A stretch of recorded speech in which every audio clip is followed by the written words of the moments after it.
Hey everybody, welcome back.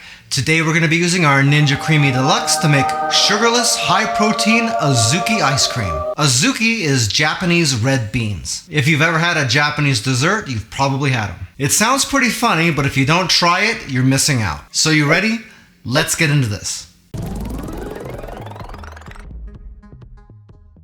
For this recipe, we're going to need some unsweetened soy milk, some vanilla whey protein, egg yolks, vanilla extract, a little bit of salt, 2 portions of monk fruit sweetener, sugarless Gefen ice cream cones, and some Azuki red beans. You can either prepare your own red beans like we're going to be doing in this video, or if you don't want to do that, you can just go to an Asian market and buy some red bean like this. This is already prepared and sweetened, so if you go this route, then you only need half of the monk fruit sweetener, because one of these portions is for sweetening this.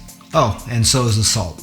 If you'd like to make this recipe, all the ingredients and measurements are down in the description of the video, along with the calorie count, the protein, the carbs, and the fat. Alright, if we're going to prepare our own Azuki beans, we're going to pour them into a larger bowl.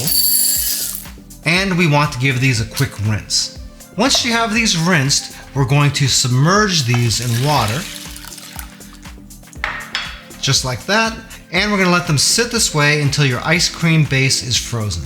So in other words, these are going to sit like this overnight. You don't really have to do this, but you're going to get much better results out of your beans if you do soak them. Shouldn't really be a big problem because they're not going into the base anyway, and you can't eat your ice cream till tomorrow regardless, right? Anyway, we'll cover these and put them aside. In a medium-sized mixing bowl, we're going to take our eggs, and we're going to beat these until they lighten up into more of a yellow color and they look nice and smooth. This should only take about maybe a minute or two at the most.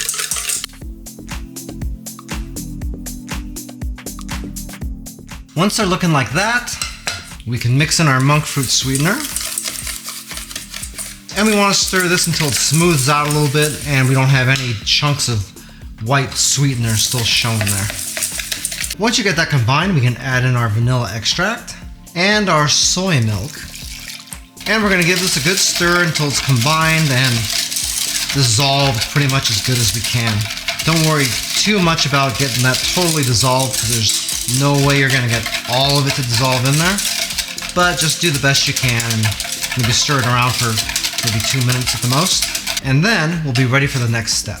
Next, we're going to take a medium-sized saucepan, set your burner for medium heat, and we're going to pour in our mix. We're going to heat this mix up to 165 degrees, and that serves 3 different purposes. First, it's going to help dissolve the sugar so we don't end up with granule texture to our ice cream. Second, it's going to temper the eggs just in case they're not pasteurized. And third, by heating it up, we'll be able to mix in our whey protein without it clumping so much. So when this mix reaches 110 degrees or so, we're going to mix in the whey protein, and then from there we'll continue heating it up to 165. For this part, if you have a digital thermometer, it's really going to make your life a lot easier. As you're heating this up, be sure to stir it every once in a while. That way you don't end up with any bits of your ice cream mix burning to the sides of the pan.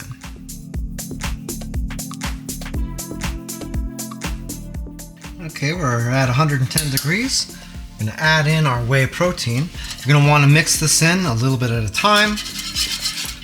That'll help ensure we don't get any of that nasty clumping. Okay, now from here, you just got to heat it the rest of the way. Alright, and once this gets to temperature, like right now, go ahead and shut off the heat. And we'll move this off the burner and let it cool down to room temperature. Once your mix cools down, we can pour it into our creamy pint, being sure that we don't fill it past the scoopable max fill line. Just like that. Next, we'll throw on the lid, and we're going to throw this into the freezer, being sure that we leave it on a nice level surface. That way it'll freeze level. That's really important because if it's all cockeyed, it's going to run the risk of damaging the Ninja Creami. So now all we got to do is wait for that to freeze. Hey, I get a lot of people asking me what kind of sweetener I use since I'm not using real sugar. And I always tell them that I use monk fruit sweetener, but I never tell them which brand. I use the Duralife brand from Amazon. I don't have any kind of brand deal with them or anything like that. But this tastes just as good as the Lakanto stuff. And the good part is it's a lot cheaper. This is a 5-pound bag and I get it for something like $35, $36, just depending on whether it's on sale or not. And since there's so much in here, it ends up lasting me quite a while. Anyway, if you like monk fruit sweetener, you could probably save a few bucks with this. If you want some more information about that, we do have a link to it down in the description of the video. Alright, fast forward to the following day. We need to prepare the Azuki beans. You want to do this several hours before you're going to have the ice cream because these need to have a chance to cool down and chill. What you're going to do first is drain the existing water that you had in here and rinse these beans. Then you'll take a medium-sized saucepan, throw in all your beans, pour in some water, and you're going to set your burner to medium-high to get the water boiling. Once you reach a boil, reduce your heat down to a simmer, add in the salt, and we can stir in the monk fruit sweetener. And now we're going to let this simmer for about 45 minutes or until these beans are nice and soft. Just remember to stir this once in a while so you don't have anything burning to the sides of your saucepan. Okay, we let this go for about an hour just to give it a little extra time to soften. And now we'll go ahead and check one of these beans. Oops. And that's just about right. So what we're going to do now is we're going to take this off the heat, let this cool down, and we're going to go ahead and crush some of these beans a little bit just to help them along. You don't have to crush the whole thing. You want some beans left intact in here for sure. I say just enough to thicken up the mixture a little bit. And we'll let this reduce back down to room temperature, at which time we'll put it in some Tupperware, put that in the refrigerator, and let it chill until we're ready to eat our ice cream. After you're done chilling your finished Azuki beans, they should look a little something like this, which means we're ready to process our ice cream.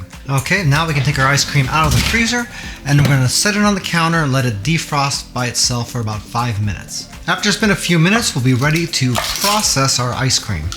So we'll take out our pitcher, throw in our creamy pint, and we're going to add in about half of our red bean. We want to leave the rest here as a mix-in because we want to make sure there's still a whole bunch of intact beans here. Now we're going to throw on the lid, lock it into place, throw it in the machine and lock that in. Pick how much of this we want to process. I always end up doing full if I have mix-ins and stuff like that, just because if I do a half, it's not going to mix that stuff into the bottom. So we'll select full, set this on light ice cream, and then we're ready to process. By the way, if this is your first time here and you want to learn some cool new recipes, get some great cooking tips and tricks and all sorts of other kitchen related things, then start now by subscribing to the channel and clicking the notification bell so you never miss a thing. Okay, let's see what we got. Ooh, that's looking good. So now all we gotta do is deal with our mix-in. So we're gonna take the remaining red bean that we have here, scoop that right into the middle, close this back up, put this back in the machine, and once again we're gonna select full, set it to light ice cream, and this time we're just gonna hit the mix-in button.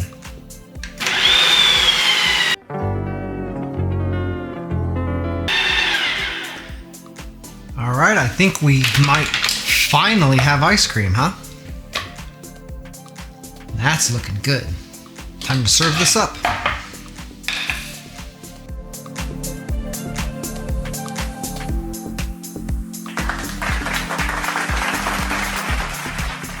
Red bean desserts are nothing new to me because my mother's Japanese and I grew up eating that stuff through my entire childhood. It's a really unique flavor and most people that try it really like it. Typically it has really high sugar content though, so with this recipe you can get that flavor without having to suffer through all those sugar calories either. If you'd like a little bit more information about the Ninja Creami Deluxe that I used in this video, I do have an Amazon affiliate link to it down in the description. If you buy anything through those links, I do make a small commission, but it doesn't change the price that you pay, 1 cent. If you like this video, I bet you're going to like this pineapple cheesecake ice cream recipe that you can make in your Ninja Creami Deluxe as well. That one is surprisingly good and you really don't want to miss it. Well, that's it for now. I hope to see you back again here really soon. And until that time, I'm Joe and I hope you have a phenomenal day. Take it easy.